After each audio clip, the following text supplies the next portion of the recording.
50 वर्षाच्या संसाराचं एक गुपित. 50 वर्ष एवढा मोठा संसार तुम्ही दोघांनी कसा काय टिकवला? हा प्रश्न ऐकला की माधवराव आणि जानकीबाई एकमेकांकडे पाहायचे आणि हलकसं हसायचे. त्यांच्या लग्नाला नुकतीच 50 वर्ष पूर्ण झाली होती.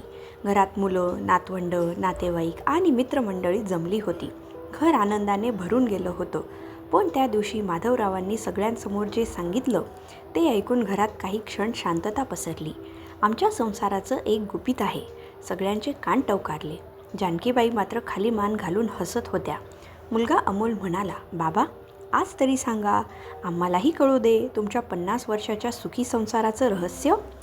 माधवरावांनी जानकीबाईंकडे पाहिलं. हे गुपित माझं नाही, आमच्या दोघांचं आहे. आणि मग ते 50 वर्ष मागे गेले. 1976 साल. माधवराव तेव्हा 25 वर्षाचे होते. एका छोट्याशा गावात त्यांचं किराणा दुकान होतं. वडिलांकडून मिळालेलं छोटंसं दुकान आणि डोक्यावर कुटुंबाची जबाबदारी. जानकी नुकतीच 20 वर्षाची झाली होती. दोघांचं लग्न साध्या पद्धतीने झालं. ना मोठा मंडप, ना महागडे कपडे, ना मोठी मेजवानी. पण लग्नाच्या दिवशी माधवरावांनी जानकीच्या हातात एक छोटीशी चांदीची अंगठी घातली आणि म्हणाले, मी तुला सोन्याचे दागिने देऊ शकेन की नाही माहीत नाही, पण एक वचन देतो. आयुष्यात कितीही अडचणी आल्या तरी तुझा हात कधी सोडणार नाही. जानकीने हसत उत्तर दिलं, मलाही फार काही नको, फक्त माझ्याशी मनापासून बोलत राहा. तेव्हा दोघांनाही कल्पना नव्हती की पुढील 50 वर्ष या 2 वाक्यावर उभी राहणार होती. लग्नानंतरचे पहिले काही दिवस छान गेले, पण संसार म्हणजे फक्त हसणं नसतं. काही महिन्यातच दुकानात नुकसान झालं. पावसाळा खराब गेला. गावात लोकांची आर्थिक परिस्थिती बिघडली. उधारी वाढली आणि दुकानाचा पैसा अडकला. एका रात्री माधवराव घराच्या ओसरीवर शांत बसले होते. जानकीने विचारलं, काय झालं? काही नाही. तुम्ही काही नाही म्हणता तेव्हा नक्कीच काहीतरी असतं. माधवरावांनी दीर्घ श्वास घेतला. दुकान बंद करण्याची वेळ आली तर? जानकी काही क्षण शांत राहिली. मग ती म्हणाली, दुकान बंद झालं तर दुसरं काहीतरी करू, पण तुम्ही हार मानली तर काय करू? माधवराव तिच्याकडे पाहत राहिले. त्या रात्री त्यांना पहिल्यांदा जाणवलं, आपण एकटे नाहीत. काळ पुढे गेला. घरात मुलगा झाला, अमोल. त्याच्यानंतर मुलगी, अनघा. मुलं मोठी होत होती आणि खर्चही वाढत होता. कधी घरात पैसे असायचे, कधी नसत. जानकीने हळूहळू घर खर्च सांभाळायला सुरुवात केली. एके दिवशी माधवरावांनी पाहिलं की जानकीची जुनी साडी पुन्हा शिवून घातलेली आहे. ते म्हणाले, नवीन साडी का घेतली नाहीस? जानकी हसली. मुलांच्या शाळेची फी भरायची होती. पण तुझ्यासाठीही काहीतरी हवं ना? ती म्हणाली, माझ्यासाठी आहे ना तुम्ही सगळे? माधवरावांच्या डोळ्यात पाणी आलं. त्या दिवशी त्यांनी मनाशी ठरवलं, जानकीने संसारासाठी किती त्याग केला आहे हे कधीही गृहीत धरायचं नाही. पण संसारात मतभेद झाले नाहीत असं नव्हतं. एकदा माधवराव दुकानातून उशिरा घरी आले. जानकी दिवसभर घरकाम करून त्यांची वाट पाहत होती. इतका उशीर का झाला? दुकानात काम होतं. एक फोन तरी करता आला असता. माधवराव थकलेले होते. दिवसभर दुकान सांभाळतोय, घरी आलो की प्रश्नच प्रश्न. जानकी गप्प झाली. त्या रात्री दोघांनी एकमेकांशी एक शब्दही बोलला नाही. सकाळी माधवराव दुकानात निघून गेले. दुपारी परत आले तेव्हा घरात शांतता होती. त्यांनी पाहिलं, जानकी स्वयंपाकघरात काम करत होती. माधवराव तिच्याजवळ गेले. जानकी? ती वळली नाही. काल मी जरा जास्त बोललो. जानकीने हळूच विचारलं, तुम्हाला माझा राग आला होता? हो. मग? पण राग आला म्हणून तुला दुखावण्याचा अधिकार मला मिळत नाही. जानकीने त्यांच्याकडे पाहिलं. ती हसली. मलाही माफ करा, मला तुमची काळजी वाटत होती. माधवराव म्हणाले, म्हणूनच आपला संसार टिकतो. कशामुळे? कारण आपण भांडतो, पण जिंकण्यासाठी नाही, समजून घेण्यासाठी. वर्ष सरत गेली. अमोल कॉलेजला गेला. अनघाचं लग्न झालं. घर मोठं झालं. पण दोघांचं नातं मात्र तसंच राहिलं. सकाळी चहा करताना जानकी विचारायची, आज किती वाजता दुकान बंद करणार? माधवराव म्हणायचे, तू जेवायला वाट पाहू नकोस. आणि जानकी म्हणायची, ते मला ठरवू द्या. अशा छोट्या छोट्या वाक्यांमध्ये त्यांचं प्रेम जगत होतं.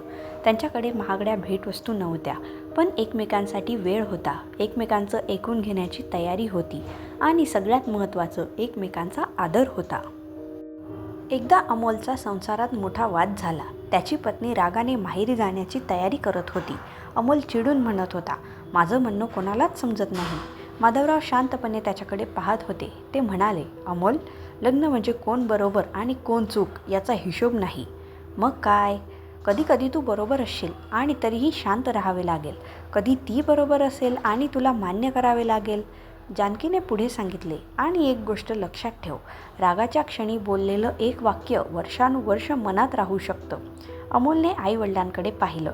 त्याला जाणवलं 50 वर्षाचा संसार फक्त नशिबाने टिकलेला नव्हता, त्यामागे रोजची मेहनत होती.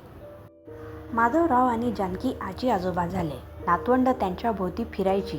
एकदा नातू रोहनने विचारलं, आजोबा, तुम्ही आजीवर अजूनही प्रेम करता का? माधवराव हसले, हो. रोहनने पुन्हा विचारलं, किती? माधवराव म्हणाले, तुझ्या आजीला मी पहिल्यांदा पाहिलं तेव्हा जितकं केलं त्यापेक्षा आज जास्त. रोहनला आश्चर्य वाटलं, पण तुम्ही तर म्हातारे झालात. माधवराव हसले, प्रेमाला वय नसतं रे. जानकी दुरून हे ऐकत होती. तिने हळूच पदराने डोळे पुसले. पण त्यांच्या आयुष्यात एक कठीण दिवस अजून बाकी होता. माधवरावांना अचानक तब्येतीची समस्या निर्माण झाली. काही दिवस रुग्णालयात राहावं लागलं. जानकी रोज त्यांच्या पलंगाजवळ बसायची. रात्री नर्स म्हणायची, तुम्ही घरी जाऊन झोपा, आम्ही आहोत. पण जानकी म्हणायची, 50 वर्ष ज्यांनी माझ्या झोपेची काळजी घेतली त्यांना आज एकटं कसं सोडू? माधवराव तिच्याकडे पाहत राहायचे. एका रात्री त्यांनी तिचा हात हातात घेतला. जानकी, जर मला काही झालं तर? जानकीने लगेच त्यांचा हात घट्ट धरला. असं काही बोलायचं नाही. पण ऐक, नाही, तू माझ्यापेक्षा मजबूत आहेस. मला मजबूत व्हायचंच नाही. मला तुमच्यासोबत राहायचं आहे. माधवरावांच्या डोळ्यात अश्रू आले. 50 वर्षापूर्वी मी तुला एक वचन दिलं होतं. मला आठवतं. तुझा हात कधी सोडणार नाही. जानकी म्हणाली, मग आजही सोडू नका. काही महिन्यांनी माधवराव घरी परतले. हळूहळू त्यांची तब्येत सुधारली. त्यांच्या 50व्या लग्नाच्या वाढदिवसाला मुलांनी मोठा कार्यक्रम ठेवला. सगळ्यांनी त्यांना भेटवस्तू दिल्या, केक कापला, फोटो काढले. आणि मग अमोलने बाबांना तोच प्रश्न विचारला, तुमच्या 50 वर्षाच्या संसाराचं खरं गुपित काय? माधवरावांनी माईक हातात घेतला. सगळे शांत झाले. ते म्हणाले, आमच्या संसारातही भांडणं झाली, गैरसमज झाले, पैशाची अडचण आली, आजारपण आलं. कधी मी चुकीचा होतो, कधी जानकी चुकीची होती. सगळे लक्षपूर्वक ऐकत होते. पण आम्ही एक गोष्ट कधी केली नाही. माधवराव थांबले. आम्ही एकमेकांना शत्रू समजलं नाही. जानकीच्या डोळ्यात पाणी आलं. माधवराव पुढे म्हणाले, वाद झाला की आम्ही प्रश्नाला आमच्यापेक्षा मोठं होऊ दिलं नाही. राग आला की थोडा वेळ शांत राहिलो. चूक झाली की माफ कर म्हणायला कमीपणा मानला नाही.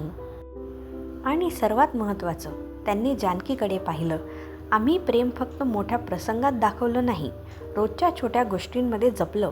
सगळे शांत होते. माधवरावांनी जानकीचा हात हातात घेतला. 50 वर्षाचा संसार एका मोठ्या रहस्यामुळे टिकत नाही. तो टिकतो दररोज एकमेकांना पुन्हा निवडण्यामुळे. टाळ्यांचा कडकडाट झाला. जानकीने हसत विचारलं, आता पुरे झालं की अजून काही सांगणार? माधवराव हसले, एक गुपित अजून आहे. सगळे पुन्हा उत्सुक झाले. माधवराव म्हणाले, 50 वर्षात मला एक गोष्ट समजली. ती म्हणजे? ते जानकीकडे पाहून म्हणाले, बायको नेहमी बरोबर असते. सगळे हसू लागले. जानकीने लगेच उत्तर दिलं, आणि हे समजायला तुम्हाला 50 वर्ष लागली? घर पुन्हा हास्याने भरून गेलं.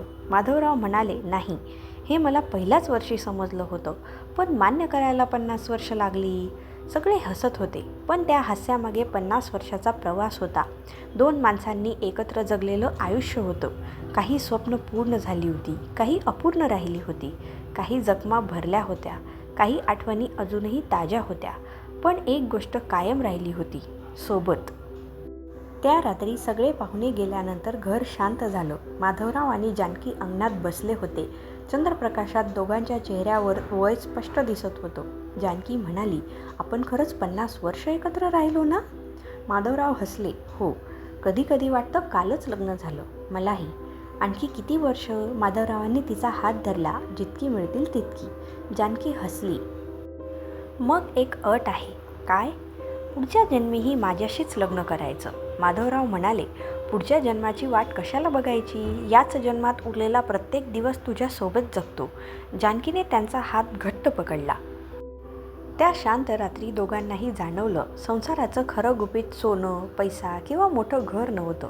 ते होतं विश्वास, संवाद, क्षमाशीलता, आदर आणि रोज पुन्हा एकदा एकमेकांची साथ निवडण्याची तयारी.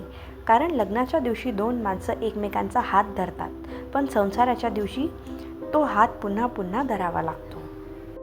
आणि म्हणूनच 50 वर्षाचा संसार टिकवणाऱ्या त्या 2 हातांचं खरं गुपित होतं, प्रेम कमी झालं की संसार टिकत नाही, प्रेमाला रोज जपणं थांबलं की संसार तुटतो.